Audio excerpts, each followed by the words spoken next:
साथियों, मेरी आवाज जहां तक पहुंच रही है, आप तमाम आदरणीय बुजुर्गों का, माताओं बहनों का, किसान मजदूर भाइयों का, दुकानदार साथियों का, मेहनत मजूरी करके, ठेला रिक्शा चला करके, खेतों में खून पसीना बहा करके अपने परिवार का भरण पोषण करने वाले बखरी विधानसभा के, गढ़पुरा के आप तमाम निवासियों का मैं क्रांतिकारी इस्तकबाल करता हूं, आपका हार्दिक अभिनंदन करता हूं।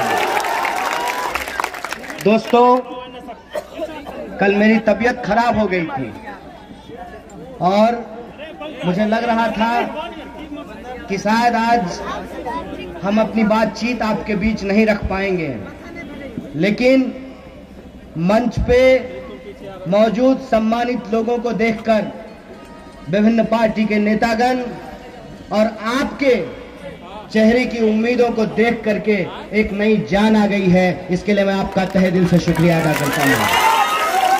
दोस्तों, आप सब जानते हैं कि ये महागठबंधन 5 पार्टियों का महागठबंधन है। लोग कहते हैं 5 अंक बड़ा शुभ होता है और ये इस बात का शुभ संकेत है कि हम लोग अपनी तमाम चीजों को भुलाकर ये चाहते हैं कि एक मुकम्मल एकता बने, एक चट्टानी एकता बने। और ये चट्टानी एकता सिर्फ इस बात के लिए नहीं है कि हम तालमेल करके कुछ सीट जीत जाना चाहते हैं। दरअसल हमारी कोशिश ये है कि ये चट्टानी एकता बिहार में बदलाव को लेकर के आए, बिहार को बदलने का काम करे, इसलिए एकता बनाई गई है। इस महागठबंधन में शामिल राष्ट्रीय जनता दल के तमाम नेतागण, आदरणीय राम पदारथ बाबू, उर्मिला ठाकुर जी, सीपीआईएम के नेतागण, सीपीआई के नेतागण, आप सबका मैं बहुत बहुत धन्यवाद करता हूं कि एक बार आपने पुनः मुझे गढ़पुरा आने का मौका दिया है। और विशेष रूप से मैं आप तमाम लोगों से ये आग्रह करता हूं, ये उम्मीद करता हूं कि आप सब लोग अगर बिहार का सरकार बदलना चाहते हैं, आप चाहते हैं कि इस राज्य को आगे बढ़ाने के लिए युवाओं की शक्ति की जरूरत है, युवाओं के जोश की जरूरत है, तो मैं आप तमाम लोगों से भी आग्रह करता हूं कि इस बार चेहरा नहीं देखिए, इस बार छाप नहीं देखिए, इस बार 5 पार्टियों का छाप एक ही है। ये हमारे लिए सिर्फ चुनाव नहीं है, हम बिहार में इसको आंदोलन के तौर पे देखते हैं कि ये सरकार हम बदलना चाहते हैं, एक नई सरकार बनाना चाहते हैं। इसीलिए ये कोई पारंपरिक चुनाव नहीं है। आप सब जानते हैं कि किन गंभीर परिस्थितियों में ये चुनाव हो रहा है। आप भूले नहीं होंगे कि जब पूरी दुनिया में एक महामारी आई जिसको कोरोना कहा गया, उस कोरोना को खत्म करने के लिए सरकार ने जो जो कहा, देश की जनता ने सब कुछ किया। थरिया बजेल हो न, बॉल बतैल हो न, भागल कोरोना। और देखिए कि इस लॉकडाउन के चलते रोजी रोजगार बंद हो गया, कल कारखाने बंद हो गए, हमारे आपके परिवार के सदस्य, उनको वापस आने के लिए बस ट्रेन नहीं था। आप नेशनल हाईवे पे जाते तो छोटे छोटे बच्चों के साथ पूरा परिवार हजारों किलोमीटर चल करके बिहार वापस आया। हमारी हालत क्या है कि हमको अपनी हर चीज के लिए, हम भी बाहर में जाकर के पढ़ाई किए थे। क्यों? बेगूसराय में अगर विश्वविद्यालय होता तो हम बेगूसराय में नहीं पढ़ते। इसीलिए लोकसभा चुनाव जब हो रहा था तो हमने क्या मांग उठाई थी, याद कीजिए। आप तमाम लोगों के बीच हम चुनाव प्रचार करने के लिए आए थे और हमने आपको क्या कहा था कि हमारा सवाल जात और धर्म का सवाल नहीं है, हमारा सवाल इंसान और इंसानियत का सवाल है। हमारा सवाल इस बात से जुड़ा हुआ है कि हम बिहार में बेहतर शिक्षा व्यवस्था चाहते हैं। इसीलिए अपनी घोषणा पत्र में हमने दिनकर विश्वविद्यालय बेगूसराय में बनाने की मांग की थी। याद कीजिए कि हम उस वक्त भी कहते थे और आज भी कह रहे हैं कि पढ़ने के लिए बाहर जाना पड़ेगा, इलाज कराने के लिए बाहर जाना पड़ेगा। क्यों? हमारे जिले में अगर एम्स जैसा अस्पताल होता तो वैशाली एक्सप्रेस में टिकट कटा करके दिल्ली जाना पड़ता इलाज कराने के लिए।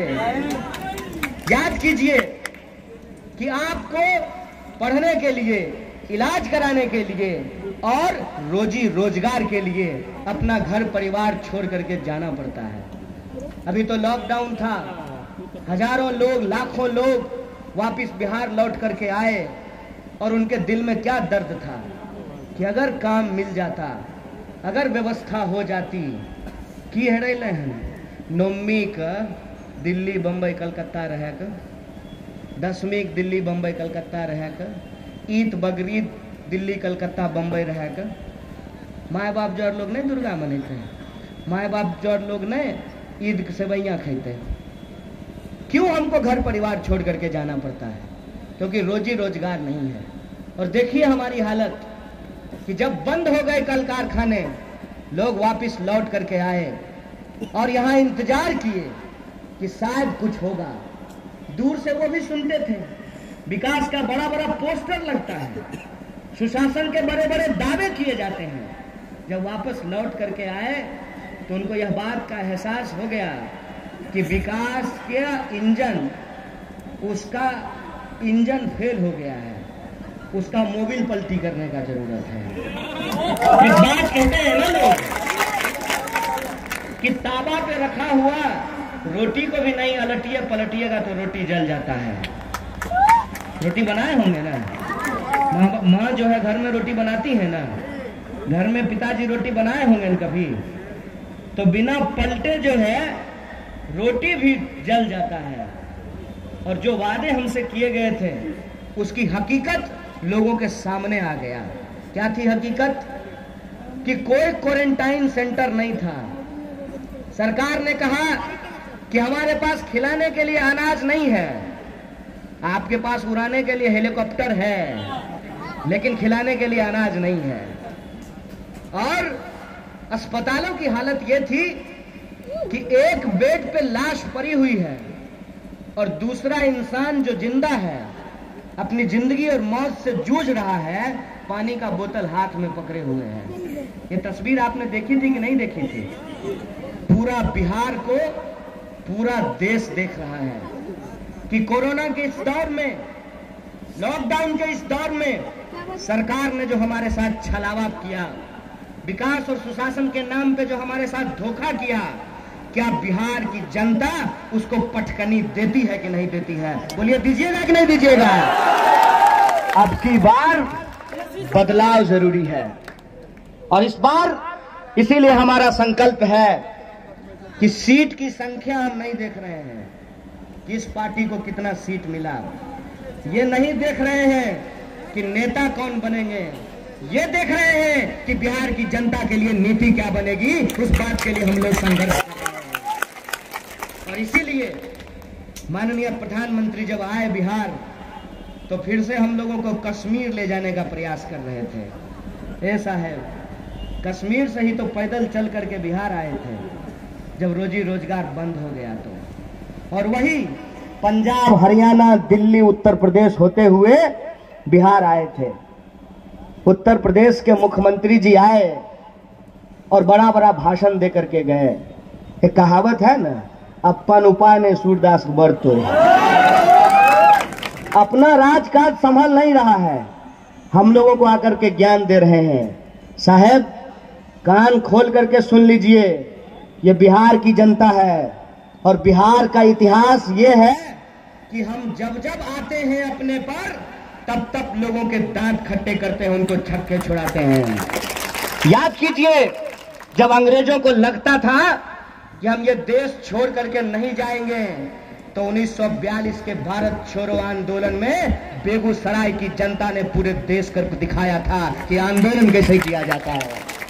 याद कीजिए, चाहे कोई भी दौर रहा हो, जब सत्ता निरंकुश होने लगती है तो बिहार का जनता जना भैंसी के लोग नहीं नाथे छे, वही नाथने का काम करती है।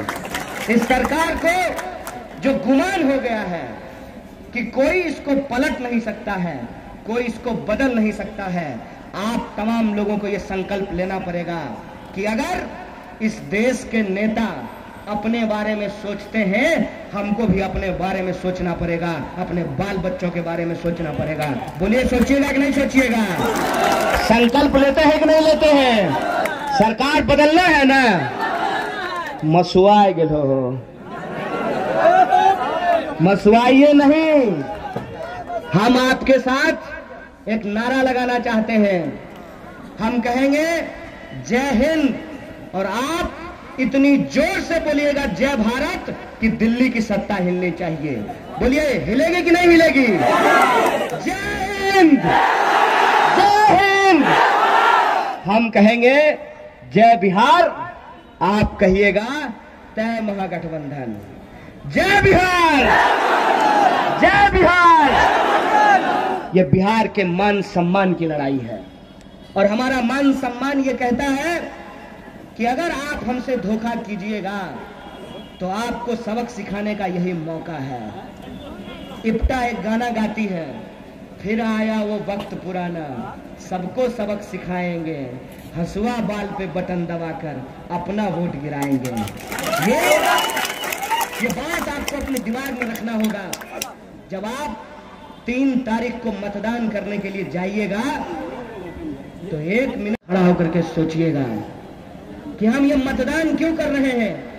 हम ये मतदान उनके लिए कर रहे हैं जिनके माँ बाप लॉकडाउन में पैदल चलते हुए, जिनके पैर में छाले पड़ गए, उनके पक्ष में हम लोग मतदान करेंगे। जब आप 3 तारीख को मतदान करने के लिए जाइएगा तो आप सोचिएगा कि हमारे बच्चे जो इंजीनियरिंग करके, ITI करके, पॉलिटेक्निक करके, BA करके, BSc करके, MA करके, PhD करके अपनी डिग्री लेकर के नौकरियों का इंतजार कर रहे हैं, उनके भविष्य के लिए मतदान कीजिएगा। हमारे किसान भाई जो खेतों में जाकर के खून पसीना बहाते हैं और उनको उनके फसल का दाम नहीं मिलता है। एक उदाहरण सोच करके देखिए, आपका मकई का न्यूनतम समर्थन मूल्य आपको नहीं मिलेगा, लेकिन आपके मकई से जो मकई का उजड़का लावा होता है ना, अंग्रेजी में उसको पॉपकॉर्न कहते हैं। वही सिनेमा हॉल में जब आप पॉपकॉर्न खाइएगा तो 250 रुपया का पैकेट मिलता है, 5 ग्राम। लेज का चिप्स का पैकेट देखे हैं, ऊपर से फुला रहता है, अंदर में 4 गो चिप्स रहता है। वही ये सरकार है, वही ये सरकार है कि आपसे आपके चीजों को सस्ता लेती है और आपको आपके जीवन की जरूरत की चीजें महंगा देती है। ये व्यवस्था हम बदलना चाहते हैं। वो चाहते हैं कि फिर से हिंदू मुसलमान करें। हम कहते हैं कि हिंदू मुसलमान नहीं होने देंगे। आप इधर उधर की बात कीजिए, आप धर्म के नाम पर, जात के नाम पर लोगों की लड़ाने की कोशिश कीजिए, हम रोजगार के नाम पर लोगों को इकट्ठा करके दिखाएंगे। ये सवाल हमारे सामने है। इसीलिए हमारा जो संकल्प पत्र तैयार हुआ है, वो 5 पार्टियों का जो घोषणा पत्र है, उस घोषणा पत्र का जो मजमून है, उसकी जो मूल बात है, उसको ही संकल्प पत्र में शामिल किया गया है। और हमारा संकल्प जो सबसे बड़ा है कि हम बिहार के नौजवानों को रोजगार देना चाहते हैं। हम चाहते हैं कि बिहार के किसानों को उनके फसल का दाम दिया जाए। हम चाहते हैं कि समान काम का समान वेतन लागू किया जाए। आए हो एक स्कूल में, स्कूल है एक स्कूल में एक छत के भीतर 2 तरह के मास्टर साहब के कौन जरूरी है? दुनू गणिते पढ़ाए रहलखिन है। एगो के मिलते 70,000, एगो के मिलते 60,000। ये अन्याय है कि नहीं है? और यही हम चाहते हैं कि शिक्षकों को समान काम का समान वेतन मिले। आज हमारे घर पर सुबह सुबह जो वित्त रहित स्कूल और कॉलेज हैं, उसके शिक्षकों का और उनके कर्मचारियों के संघ के लोग मिलने के लिए आए। उन्होंने कहा कि पूरे बिहार में हम हजारों शिक्षक हैं, हम हजारों शिक्षक महागठबंधन के पक्ष में एक कार्यकर्ता की तरह इस सरकार को बदलने के लिए काम करना चाहते हैं। हम आपसे वादा चाहते हैं कि हम कई शिक्षकों का भी मुद्दा उठाया जाए। हमने कहा कि मौका दीजिए, अवसर दीजिए, गाड़ी चलवे देवो तब न पता चलता ड्राइवर बढ़िया छिए कि नहीं। गाड़ी चलवाइए नहीं दिलो तब कहे छो केना चलते। अरे हर काम को तो कोई ना कोई जीवन में पहली बार करता है ना। ऐसा तो नहीं है ना कि मुख्यमंत्री और प्रधानमंत्री माइक पेटे से मुख्यमंत्री प्रधानमंत्री बन गया है। ऐसा तो नहीं है ना भाई। कोई काम करने से ही तो होता है। हम लोगों को स्कूल में पढ़ाया जाता था, करत करत अभ्यास के जरमति होत सुजान, रसरी आवत जात के सिल पर पड़त निशान। जब कोमल घरे के रखने से कठोर पत्थर पर निशान हो सकता है तो हम लोग कोई हवाई आदमी थोड़ी है। जीवन के अनुभव से ये सीखे हैं, किताब में कोई गरीबी थोड़ी पढ़े हैं। जब हमारी ही यूनिवर्सिटी की पढ़ी हुई माननीय मंत्री साहिबा कह रही थी कि पूरे बिहार को फ्री वैक्सीन देंगे, तो हमको अपना दिन याद आ गया। जब हम स्कूल में पढ़ते थे तो 50 रुपया दिहाड़ी पे घर घर घूम करके पोलियो का ड्रॉप पिलाते थे। बताइए, उस वक्त का सरकार भी अगर कहता कि नहीं हम बिहार को फ्री देंगे और बंगाल से पैसा लेंगे तो आपको अच्छा लगता सुनने में? ये झूठ क्यों बोला जा रहा है, ये धोखा क्यों दिया जा रहा है? एक तो वैक्सीन अभी आया नहीं है, दूसरा वैक्सीन आने से पहले ही चुनाव आ गया है। तो कुछ तो ऐसी बात हो ना कि फिर से लोगों को ठगा जा सके। जैसे ठगा गया कि आपके खाते में 15 लाख रुपया आ जाएगा। क्या बोल लोग के हाथ उठबोता एको को नहीं इहल कहे छियो। भाजपो वाला से दुकान पर लड़ाई के जरूरत नहीं है। ऐसा नहीं है खाली तोरे ठेक लेलको है, बेचारा ओकरो ठेक लेलको है। ओकरा कही हो यारवा रहबे ज्वारे साथ चाय पी रहिए हैं, साथे जेबे बेगूसराय वह टाटा में लटक के, तो आपस में लड़ा कौन जरूरी। और ये बात मैं जोर दे करके आपको कहना चाहता हूँ, कुछ हमारे साथी बदलाव की उम्मीद में जोश से लबरेज हैं। मैं आपके जोश को सलाम करता हूँ। और सरकार के प्रति गुस्सा भी स्वाभाविक है। अगर हम ही आज जो है लंबा लंबा भाषण दे दें और कल को सरकार बने तो अपना ही संकल्प पत्र अगर हम भूल जाएं तो हमको भी गाली पड़ेगी। ये बहुत स्वाभाविक बात है। लोकतंत्र में असली मालिक जनता है और जनता के सवालों को जो सरकार पूरा नहीं करेगी, चाहे ये सरकार हो या वो सरकार हो, तो उसके प्रति गुस्सा होना स्वाभाविक है। लेकिन गुस्सा का ये कतई मतलब नहीं है कि हम अपने जोश का इस्तेमाल कहीं और कर दें, जोश में होश खो दें। जोश में होश खोने की जरूरत नहीं है। मैंने कई जगह ये घटनाएं देखी कि सत्ता पक्ष के नेताओं के साथ धक्का मुक्की हो रहा है, स्वाभाविक बात है। लेकिन उनके साथ क्या धक्का मुक्की करेंगे? उनका बेचारा का क्या वैल्यू है? विधायक सब के ना, एगो चौकीदारों इतना वैल्यू नहीं बचले है। हम सच बात बता रहे हैं आपको। विधायक अगर फोन करे थाना प्रभारी को, कहेगा रखिए बाद में बात करेंगे। ये हम थाना प्रभारी का बात बोल रहे हैं। डीएम को तो छोड़ दीजिए, एसपी को तो छोड़ दीजिए, डीजीपी को तो छोड़ दीजिए। ऐसा क्यों हुआ है?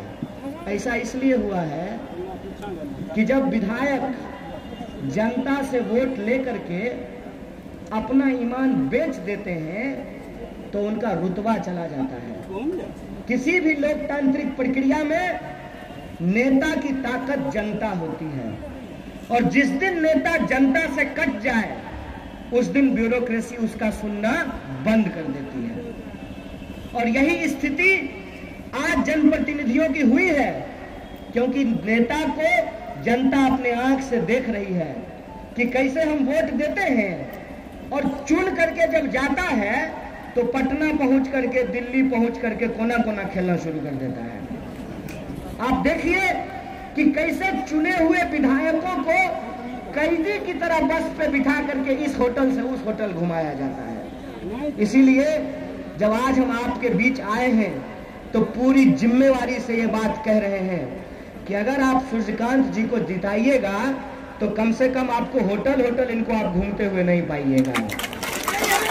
किसी भी पार्टी के पास, किसी भी संगठन के पास, किसी भी खाते में इतना पैसा नहीं जमा हुआ है कि लाल झंडे के सिपाही के ईमान को खरीद ले। इसीलिए हम आपसे दावा करने के लिए आए हैं कि ये दोहरी चुनौती है।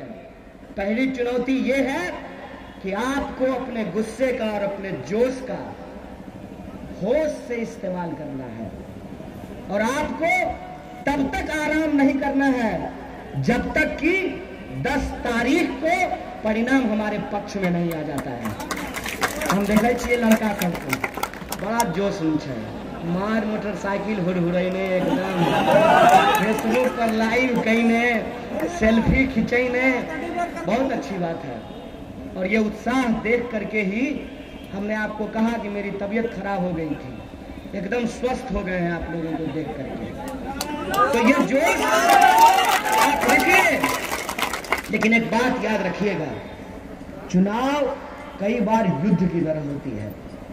ऐसा नहीं हो सकता है कि जैसे बॉर्डर पे हमारे भाई लोग नौकरी करते हैं तो कहते हैं कि अपना पोस्ट 5 मिनट के लिए भी छोड़ करके दूसरे पोस्ट पर नहीं जा सकते हैं। तो आपको जिस बूथ की जिम्मेवारी मिली है वही आपका पोस्ट है, और उस बूथ में पढ़ने वाले जो मतदाता हैं वो आपकी जनता है, आपकी जिम्मेवारी है। एक एक मतदाता को घर से बाहर लेकर के आना, बूथ पर उनको पहुंचाना और कोरोना प्रोटोकॉल को मानते हुए एक एक मतदान महागठबंधन के पक्ष में करवाना ये आपकी जिम्मेवारी है। और आप जानते हैं कि हम लोग खूब भीड़ जुटा लेते हैं, खूब रैली जो है हम लोग निकालते हैं, और यह मान करके बैठ जाते हैं कि अब ये जीत गए, लेकिन परिणाम हमारे खिलाफ आ जाता है। क्यों? क्योंकि जो आखिरी वक्त है उस वक्त हम अपनी जिम्मेवारी को पूरा करने में थोड़ा कसर छोड़ देते हैं। मैं ये बात खास करके अपने नौजवान दोस्तों से कहना चाहता हूँ कि खूब फेसबुक लाइव कीजिए, खूब सेल्फी खिंचाइए, लेकिन अपना पोस्ट छोड़ करके कहीं मत जाइए। जिस बूथ की जिम्मेवारी मिली है एक एक वोट वो आपके पक्ष में गिरना चाहिए, और यही आशा और विश्वास के साथ मैं आपको अपील करना चाहता हूं कि अगर हम ईमानदारी से लड़ेंगे तो हर हाल में इस लड़ाई को हम जीतेंगे। दुष्यंत कुमार ने एक बात कही है कि कैसे आकाश में सुराख नहीं हो सकता, एक पत्थर तो तबीयत से उछालो यारो। कैसे यह सरकार बदल नहीं सकती, एक एक वोट को महागठबंधन के पक्ष में डलवा दो यारो। ये जिम्मेवारी उठानी पड़ेगी और ये लड़ाई हम बहुत जीतेंगे। बहुत बहुत धन्यवाद, बहुत बहुत शुक्रिया आप तमाम लोगों का, बहुत बहुत धन्यवाद।